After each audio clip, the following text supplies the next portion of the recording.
ஈஸ்வரப்பற்று கொடுக்கக்கூடிய இந்த உபதேசத்தினுடைய முக்கியமான சாராம்சம், நாம் ஆலயங்களிலே எங்கே பார்த்தாலும் ஓம் ஓம் ஓம் என்றுதான் நம் ஆலயங்களில் எல்லாம் போட்டிருக்கின்றது. ஒவ்வொரு தெய்வத்தின் பெயருக்கு முன்னாடியும் இந்த ஓம் என்று போடப்பட்டுள்ளது. ஆனால் அதனுடைய உட்பொருளை, அதனுடைய பயன்பாடை நாம் தெரிந்திருக்கிறோமா என்றால் இல்லை. அது முழுமையாக அதை தெரிந்து அந்த சக்தியை பயன்படுத்தும் நிலைக்கே இந்த உபதேசத்தின் வாயிலாக நமக்கு உணர்த்துகின்றார்கள்.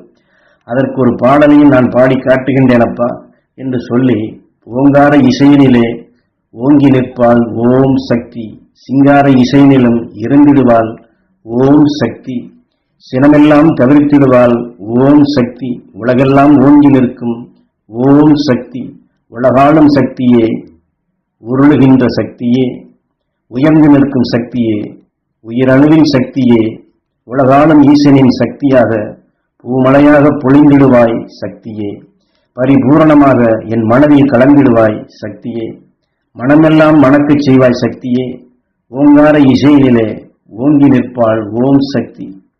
ஆக ஓம் சக்தி என்றால் நாம் ஒரு உருவத்தைத்தான் நாம் நினைக்கின்றோம். ஆனால் இங்கே உருவத்தை பற்றி அவர் சொல்லவில்லை. இந்த ஓங்கார இசையை பற்றி சொல்லுகின்றார். ஓங்கார நாதத்திலே சுழலும் நம் பூமியை பற்றி சொல்லுகின்றார். ஓங்கார இயக்கத்திலே நம் உயிர் இயங்கக்கூடிய நிலைகளை உணர்த்துகின்றார். ஆக ஓம் ஓம் ஓம் என்று இந்த பூமிக்குள் இருக்கக்கூடிய சகல ஜீவராசிகளும், சகல ஜீவன்களும், சகல அணுக்களும் இந்த ஓங்கார நாதத்திலே எவ்வாறு ஜீவன் பெற்று சுழல்கின்றது, வளர்கின்றது, வளர்ச்சியின் நிலைகள் மாற்றமடைகிறது என்பதை இந்த சுவாசத்தினுடைய நிலைகள், ஏனென்றால் இதைத்தான் ஆணி வேர் என்று சொல்லுகின்றார்.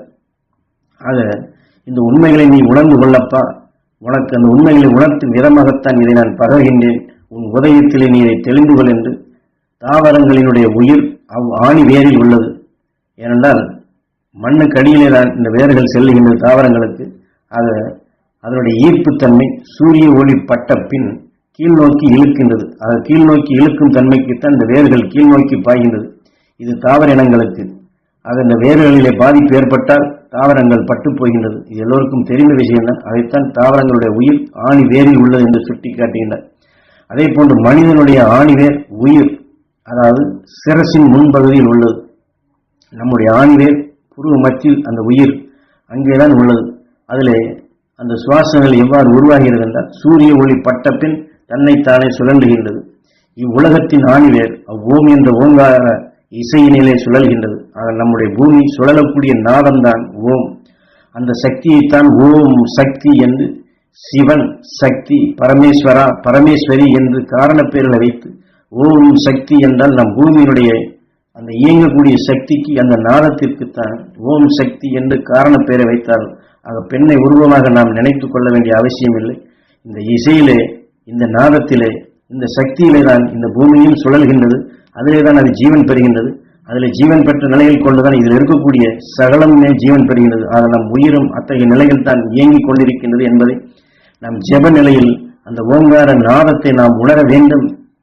அந்த ஓங்கார நாதத்துடன் நாம் கலக்க வேண்டும் என்பதைத்தான் நீ உன் நிலையில் ஜெப நிலையில் இருந்து மற்ற நிலைகளை எல்லாம் அது நுகராதபடி, கவராதபடி இருந்தால் இந்த ஓம் என்ற ஓங்கார இசையை நீ செவிமடுத்து கேட்கலாம் அப்பா. அது கேட்கும் நிலைக்குத்தான் இதை உனக்கு உணர்த்துகின்றேன். இந்த பாடலையும் அமைத்து விட்டேன். உருளுகின்ற சக்தியே, உயிரணுவின் சக்தியே, உயர்ந்து நிற்கும் சக்தியே என்று பாடலின் பொருளும் பாடத்தின் பொருளும் உள்ளுதானப்பா என்று சொல்லுகின்றனர். ஆக தியான நிலையில் நம்முடைய நினைவெல்லாம் இன்னும் பரிபக்குவமாக வர வேண்டும். ஆக சுவாச நிலை என்பது இந்த வாழ்க்கை முறையிலேயே அது இணைந்து கலந்து வர வேண்டும். ஆக சுவாச நிலை என்று சொல்வதற்குத்தான் நம்மளுடைய ஆணிவேர் இந்த உயிர். ஆக உயிர் வழியாக நாம் சுவாசிக்க வேண்டும் என்றால் அந்த ஓம் ஓம், ஆக வெறுமன ஓம் ஓம் என்று சொல்வதால் பலன் இல்லை. அந்த உயிரோடு ஒன்றி, அந்த உயிரோடு ஒன்றி உணர்வு ஒளியாக மாற்றிய ரிஷிகள் ஞானிகள் உணர வைத்தால் ஓம் ஈஸ்வரா, ஓம் ஈஸ்வரா, ஓம் ஈஸ்வரா என்று சுவாசத்தை இழுத்து அதே சுவாச நிலையை விட்டிடப்பா என்று ஏற்கனவே பல பாடங்களை நமக்கு அவர் கொடுத்துள்ளார்கள். ஆக நம்முடைய சுவாச நிலை என்பது அந்த உயிரோடு ஒன்றி வர வேண்டும். அந்த உயிரோடு இணைந்த நிலைகளாக அதைத்தான் நாம் உயிர்வழி சுவாசம் என்று சொல்லுகின்றோம். ஆக இதற்கு முன் நாம் பாடல்களில் சித்தர்களும் ஞானிகளும் வெளிப்படுத்திய பாடல்களை ஊன்றி பார்த்தோம் என்றால் எந்த நேரமும் ஆண்டவனை பற்றிய சிந்தனை நமக்கு வேண்டும் என்று சொல்வார்கள். ஆனால் ஆண்டவனை நாம் வெளியிலே தேடிக்கொண்டிருக்கின்றோம். அந்த ஆண்டவன் எந்த ரூபத்திலே, எந்த இயக்கத்திலே, எந்த அடிப்படையிலே நமக்கு அந்த துடிப்பின் நிலையாக வெப்பத்தின் தன்மை கொண்டு நம்ம இயக்குகின்றான் என்ற சூட்சும நிலைகளை உணர்த்துவதற்குத்தான் இங்கே ஓங்கார இசையை பற்றி சுட்டிக்காட்டி, அந்த ஓங்கார இசையிலே தான் உன் உயிர் சுழல்கின்றது, இயங்குகின்றது. ஆகவே உன் சுவாச நிலை உயிர் வழியாக இருக்க வேண்டும், அது வாழ்க்கை முறையில் அது கலந்து வர வேண்டும், அதுதான் தியான நிலையப்பா என்று சொல்லுகின்றார். ஆக அந்த நிலையில் நீ தியான நிலையில் நீ சுவாச நிலையை உன் உயிர் வழி கொண்டு வந்தால் உனக்கு அந்த சக்தி கைகூடும். முதல் படியிலே வந்திருக்கின்றாய். அந்த முதல் படியிலிருந்து ஓங்கார இசையினிலே அந்த நாதத்தின் உணர்வின் ஒளியை ஞானிகள் ரிஷிகளோடு ஒன்றி உயிரோடு ஒன்றி அந்த முதல் படியிலேயே அதை நுகர்ந்து அதை கவர்ந்து விடப்பா. அந்த நிலையில் கொண்டு நீ தொடர்ந்து இதை சீர்படுத்தினால் ஓங்கார ஒளியை நீ கேட்க முடியும். அதுதான் இந்த ஞானத்தினுடைய முதல் படி. அந்நிலையில் நீ விடும் சுவாச நிலையை மறந்துவிடும். ஆனால் ஓங்கார ஒளி ஒரு செவிக்குள்ளே ஒலித்து கொண்டே இருக்கும். உலகத்தின் தன்மையிலே ஓம் ஓம் என்ற ஒளியில் தான் ஒளி அந்த உணர்வு கொண்டுதான் இயங்குகின்றது. அவ்வொளிதான் இந்த உலகத்திற்கு ஆணிவேன். அதே சமயத்தில் அந்த ஒளியின் மீது வெளிச்சம், அதாவது ஒளி பட்ட பின் ஜீவராசிகள் எல்லாம் ஜீவன் பெறுகின்றது. இந்த ஒளியிலிருந்து நல் மனத்தை பெற்றிடுங்கள், நல் மூச்சை விட்டிடுங்கள் என்று ஈஸ்வரப்பட்டு இங்கே உணர்த்துகின்றார். நல் மூச்சை ஏற்கனவே சொன்னது போன்றார். ஓம் ஈஸ்வரா, ஓம் ஈஸ்வரா, ஓம் ஈஸ்வரா என்று அதையே சுவாசமாக்கி அதையே சுவாசமாக வெளிப்படுத்தும் போது அது நல் மனமாக வருகின்றது. அதைத்தான் இங்கே நல் மூச்சை விட்டிடுங்கள் என்று சொல்லும் பொழுது நாம் நறுமணம் கொண்ட பொருள்களையோ அல்லது பூக்களையோ நாம் எண்ண வேண்டியதில்லை. ஏனென்றால் அது நல் மூச்சு அல்ல. நல் மூச்சு என்பதனுடைய பொருளே சொல்லிலும் செயலிலும் எண்ணத்திலும் இருந்து வருவதுதான். நம் சொல், நம்முடைய செயல், நம்முடைய எண்ணம் அனைத்துமே நல்நிலையாக வர வேண்டும். அந்த நல்நிலையாக வந்து அத்தகைய சுவாச நிலையாக சுவாசம் வெளிப்பட்டால் அது நல் மூச்சாக மாறுகின்றது. உயிரோடு கலந்த நிலையாக வர வேண்டும், ஞானிகளோடு கலந்த நிலையாக வர வேண்டும், ஞானிகள் உணர்வு கலந்ததாக நம் மூச்சு அமைய வேண்டும். அப்படி கலந்து வந்தால் நம் சொல், நம் செயல், நம் எண்ணம் அனைத்துமே பரிசுத்தமாகின்றது. அந்த நிலையில் தான் மூச்சு விட வேண்டும். அந்த மகிழ்ச்சியான நிலையில், அந்த மகிழ்ச்சியான மனநிலையில் நாம் நினைவையும் உணர்வையும் எண்ணி அந்த அடிப்படையில் நம்முடைய சுவாசங்கள் அங்கே விட்டால் நம் அருகிலே நாம் இருக்கும் இடத்திலே எத்தகைய அசுத்த காற்றுகளும் உன்னை வந்து அடையாதப்பா. அந்த நிலையில் உன் சுவாச நிலையும் எந்த தீய மனத்தையும் ஏற்றுக்கொள்ளாது. நல் மூச்சு விட வேண்டும் என்று சொல்வதனுடைய நோக்கமே நம் அருகிலே எத்தகைய தீமையும் தனக்குள் வராதபடி தன்னை காத்துக் கொள்ளும் நிலைக்கும், தன் அருகிலே உயர்ந்த உணர்வை வளர்த்துக் கொள்வதற்கும், தீமைகளை நாடாத அந்த ஒரு பரிபக்குவமான நிலையை பெற்றுக்கொள்ள வேண்டும் என்பதற்குத்தான் இதை சொல்கின்ற ஞானகுரும் அடிக்கடி நமக்கு இத்தகைய கருத்தினை சொல்லப்படும் போது தீமையான உணர்வுகளை நாம் நாடாதபடி பார்த்துக் கொள்ள வேண்டும். என்றால் நம் உடலில் அத்தகைய அணுக்கள் இருந்து நம் ஆன்மாவின் அத்தகைய நிலையில் இருந்தால்தான் தீமைகளை நாடும். தீமைகளை நாடும் பொழுது நம்முடைய ஈர்ப்பில் அது வந்து சேரும். அது வந்து சேரும் பொழுது அதை சுவாசிக்கிறது. சுவாசித்து உயிரிலே பட்டு ஓம் அது ஜீவன் பெற்று இயங்கிவிட்டால் நம்மை தீமையான நிலைகளுக்கு அழைத்து சென்றுவிடும். அதைத்தான் ஈஸ்வர பற்றி இங்கே சுட்டிக்காட்டி உன் மனமும் உன்னுடைய சுவாச நிலையும் உன் மனதிற்குள் சோர்வு வந்துவிட்டால் உன் சுவாச நிலைக்கு எந்த நல்ல நறுமணங்களும் எந்த நல் சுவாசம் வராதப்பா. இதை நீ புரிந்து கொள். ஆகவே உன் மனதை எப்பொழுதுமே அருள் ஆனந்தமாக வைத்துக்கொள். மன மகிழ்ச்சியுடன் வாழ கற்றுக்கொள்.